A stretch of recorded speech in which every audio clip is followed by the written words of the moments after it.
जय हिंद guys. Now start our next video lecture. अपनी कड़ी को आगे बढ़ाते हैं। अगेन हमने यहाँ जो है CSIR नेट के 3 क्वेश्चन पिकअप किए हुए हैं। 2019 दिसंबर का 2 क्वेश्चन है और एक क्वेश्चन 2019 जून का बी पार्ट का बचा रह गया था, तो उसको भी हमने ले लिया है, इस सीरीज में ही ले लिया है।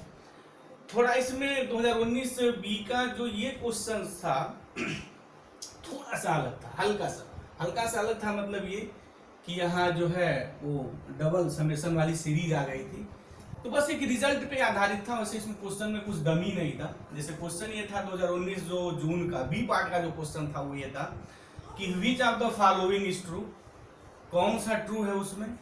जैसे पहला था कि ये डज नॉट कन्वर्ट, जबकि सबको पता है एक रिजल्ट ही है ये, और बड़ा ये खूबसूरत रिजल्ट है इनफाइनाइट सीरीज की दुनिया में। Summation n vary from 1 to infinity minus 1 raised to the power n upon n is convergent by what? Leibniz test. by Leibniz test this series is the convergent. Alternating series है और ये convergent होती है, famous है। तो does not converge तो बात तो फिनिश हो गई।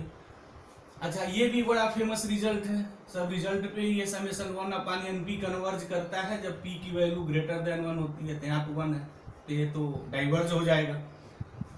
अच्छा, ये डबल समेशन जो लग गया है तो इसमें एक रिजल्ट ये होता है summation m vary from 1 to infinity summation n vary from 1 to infinity 1 upon m plus n raise to the power alpha. ये कन्वर्ज करता है जब अल्फा ग्रेटर देन 2 होता है, और अल्फा ग्रेटर देन 2 नहीं है तो सीरीज मेरी जो है डाइवर्ज कर जाएगी। तो यहाँ 2 है तो मीनिंग ये कन्वर्जेंट नहीं होगी, फिर ये भी रॉन्ग हो जाएगा। तो रिजल्ट ही है कि अगर ये पावर्स ग्रेटर देन 2 है तभी वो कन्वर्ज होता है, अदरवाइज जो कन्वर्जेंट नहीं होता है। तो ऑप्शन 4 इज राइट हियर। तो इस रिजल्ट में इस क्वेश्चंस को बनाया गया था। This is a very easy questions, part B का काफी इजी क्वेश्चंस था। अब हम लोग दिसंबर के क्वेश्चंस को देखते हैं। 2019 दिसंबर में जो क्वेश्चंस बनाए गए हैं इसमें से एक क्वेश्चंस तो रिपीट कर दिया गया है। अच्छा, एक खासियत और रही है 2019 में जो दिसंबर में जो क्वेश्चन इनफाइनाइट सीरीज पे बना था, उसमें जो पार्ट बी का क्वेश्चन था पार्ट सी वाले क्वेश्चन से टफ था और लेंदी भी था। और जनरली होता भी है, कभी कभी ऐसा भी हो जाता है पार्ट बी के क्वेश्चंस को इन कंपैरिजन पार्ट सी के क्वेश्चन से टफ बना दिया जाता है, अथवा लेंदी बना दिया जाता है। यहाँ भी ऐसा ही हुआ है। जैसे पार्ट बी का क्वेश्चन है और ये पार्ट सी का क्वेश्चन है। अब पार्ट सी का क्वेश्चन जो है in comparison part B, this is the easy and very short time to solve this question. इसके कंपेरिजन में इसको हम कम समय में सॉल्व कर सकते हैं। ये टफ भी था, लेंदी भी था। और टफ इन द सेंस इसके कंपेरिजन में हम बात कर रहे हैं, कोई टफ क्वेश्चन नहीं था। Already this question is repeated here, तो रिपीट किया गया था क्वेश्चन, बट इसके कंपेरिजन में ये पार्ट्स जो है इजी था। तो सी वाला पार्ट्स देखते हैं जहाँ एक से ज्यादा क्वेश्चंस जो है सारी ऑप्शन सही होने की संभावना रहती है। कह रहा है कि let n be a fixed natural number, n कोई फिक्स्ड नेचुरल नंबर है, then the series is r होता है, क्योंकि पार्ट सी होता है तो इज r लिखा जाता है। देन द सीरीज, अच्छा इज भी लिखते तो क्या फर्क पड़ता है, क्योंकि पार्ट सी में तो कॉमन चीज हो जाती है ना कि एक से ज्यादा ऑप्शन सही हो सकते हैं, क्योंकि वहाँ मल्टीपल चॉइस नहीं होता है, मल्टीपल सिलेक्टेड क्वेश्चंस हो जाते हैं। एक से ज्यादा जहाँ ऑप्शन ट्रू होने की बात होती है। कह रहा है कि then the series of series है, again this is the alternating series.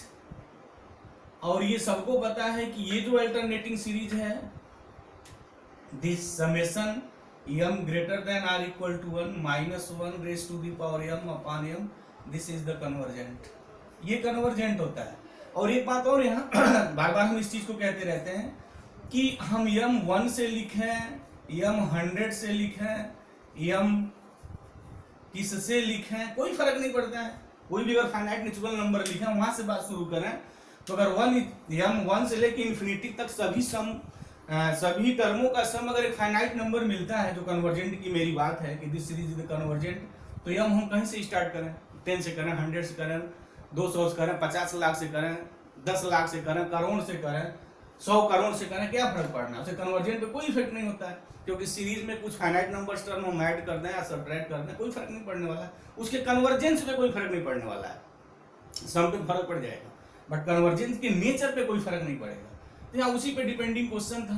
तो ये जो सीरीज होती है ना वो कन्वर्जेंट होती है। और एक बात कि वो कंडीशनली कन्वर्जेंट होती है, कि इसकी एब्सोल्यूट वैल्यू कन्वर्जेंट नहीं होती है। सीरीज कन्वर्जेंट होती है बाय लीबनिज टेस्ट, बट जब हम एब्सोल्यूट वैल्यू लिखेंगे तो समेशन 1/m हो जाएगा, और ये सीरीज जो होती है दिस इज द डाइवर्जेंट। मतलब ये कंडीशनली कन्वर्जेंट है, ये सीरीज कन्वर्जेंट है बट एब्सोल्यूट कन्वर्जेंट नहीं। तो ये एब्सोल्युटली कन्वर्जेंट नहीं है ही नहीं, this cancel here. Second divergent नहीं, ये डाइवर्जेंट नहीं होती, this series is the convergent here. अच्छा एब्सोल्युटली कन्वर्जेंट यहाँ का, जब एब्सोल्युटली कन्वर्जेंट आ गया, ये सीरीज एब्सोल्युटली कन्वर्जेंट है ही नहीं, चाहे n की वैल्यू कुछ भी लिख दें कोई फर्क नहीं पड़ने वाला है। तो n ग्रेटर देन 100 लिखे, ग्रेटर देन 200 लिखे, क्या फर्क पड़ता है? अगर ये सीरीज एब्सोल्युटली कन्वर्जेंट नहीं है तो नहीं है, तो n कुछ भी लिखते रहिए कोई फर्क नहीं पड़ता है दिस।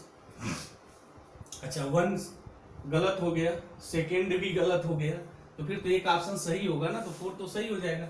और definitely by Leibniz test this series is the convergent, ये सीरीज कन्वर्जेंट है।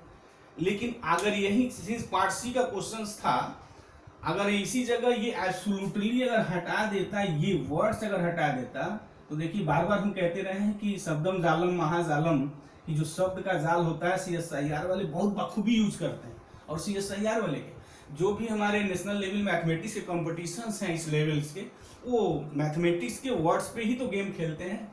अगर ये convergent if n greater than 100 अगर लिख देता तो ये बात सही हो जाती।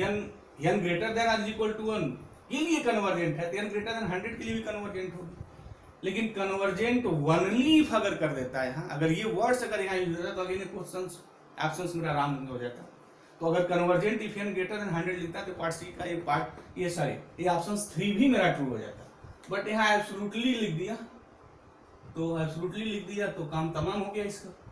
तो ये पार्ट सी का होने के बावजूद भी ऑप्शन 4 ही ट्रू है, बाकी सारे इसके रॉन्ग हैं। होता भी है कि कोई जरूरी नहीं है कि एक इससे ज्यादा क्वेश्चन ट्रू हो जाए, ऑप्शंस ट्रू हो जाए, ऑप्शंस गलत भी हो जाते हैं, एक ही ऑप्शन ट्रू रहता है।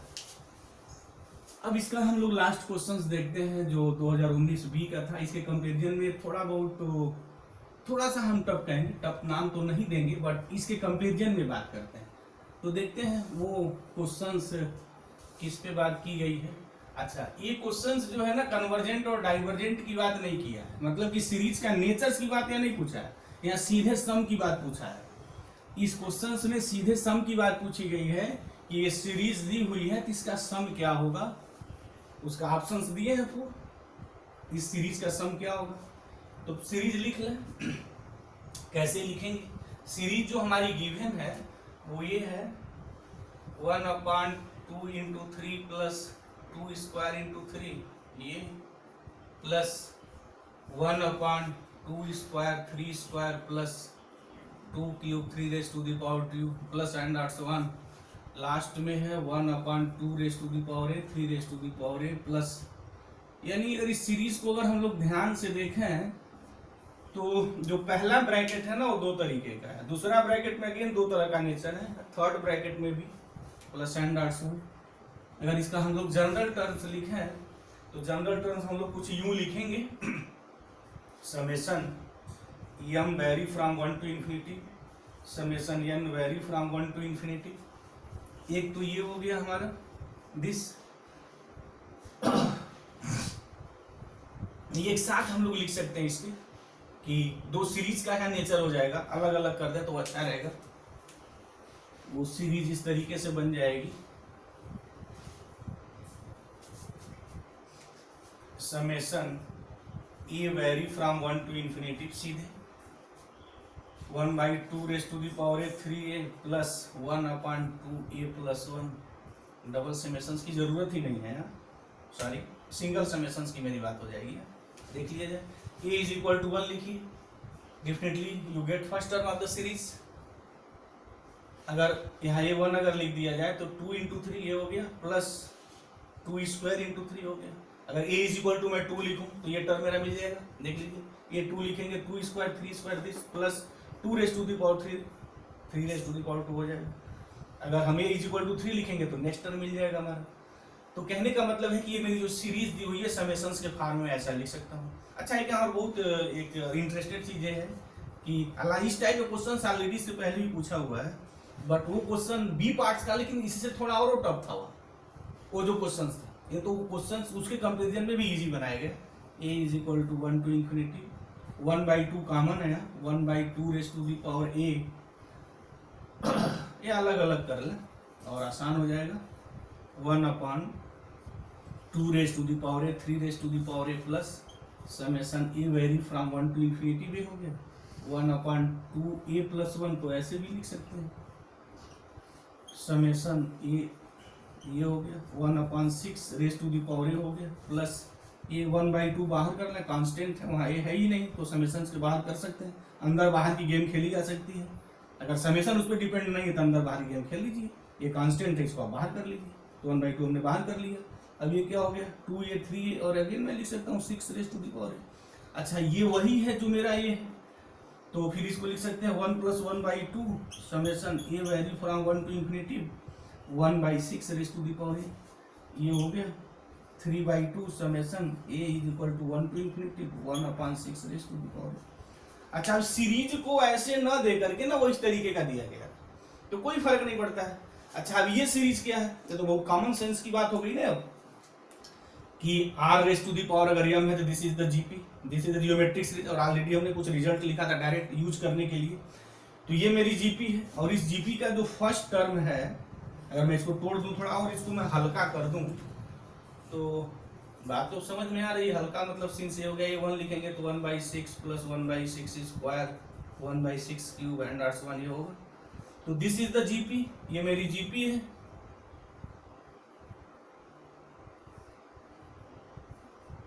और ये जो जीपी है इसकी कॉमन रेशियो r 1/6 है और लेस देन 1 है, फर्स्ट टर्म a 1/6 है। तो अगर किसी जीपी की कॉमन रेशियो लेस देन 1 होती है तो कन्वर्जेंट होता है, -1 और 1 के बीच में है तो पक्का उस सीरीज कन्वर्जेंट होती है और उसका सम ये फार्मूला होता है a/1 - r। तो यूजिंग दिस रिजल्ट हम क्या लिखेंगे 3/2 इंटू व्हाट, a की जगह हमारा 1/6 है अपॉन 1 - 1/6। अगर हम लोग इसको सॉल्व करें तो फाइनली हमें क्या मिलेगा, ये हो गया 3/2 इंटू 1/6 इंटू ये 6 यहाँ हो जाएगा 5, तो 6 कैंसिल हो जाएगा। फाइनली जो मेरा आंसर आएगा 3/10 आएगा। This is the 3/10 year. तो यहाँ पूछा ही गया था कि सम क्या होगा, तो ऑप्शन 2 राइट है, तो बाकी तो सम एक ही आएगा ना। अल्टरनेटिंग सीरीज रहती तो फिर सम सब बनाया जा सकता था। अगर ये सीरीज अल्टरनेटिंग दी जाती और वो कंडीशनली कन्वर्जेंट अगर हो जाता तो इसका सम हम सब बना सकते थे। कहा गया रीमान थ्योरम उसी पे वर्क करता है, बड़ा अच्छा वो रीमान थ्योरम इनफाइनाइट सीरीज पे एक थ्योरेटिकल इंपॉर्टेंस का रिजल्ट देता है कि अगर कोई इनफाइनाइट सीरीज है और कंडीशनली कन्वर्जेंट है तो उसके सम को हम लोग कुछ भी बना सकते हैं, कन्वर्ज भी बना सकते हैं, डाइवर्स भी बना सकते हैं, एक्सीलरेटरी भी बना सकते हैं। तो बहरहाल ऐसा नहीं है, तो इसका 3 ऑप्शन ट्रू है, बाकी सारे गलत हैं। तो मुझे उम्मीद है कि इस क्वेश्चन के पीछे जो कंसेप्ट और लॉजिक रही है बिल्कुल ये बात क्लियर हो गई होगी। अब हम लोग 2020 का लास्ट बचा हुआ है एक कि जितने क्वेश्चन है उसको हम लोग सॉल्व करेंगे। अगर इसको समझने में कोई प्रॉब्लम रही है, if you have any problem about the concept of all these questions, तो आप कमेंट बॉक्स में जाइए, कमेंट करिए, हम उसका बखूबी जवाब देंगे। तो thank you very much guys, जय।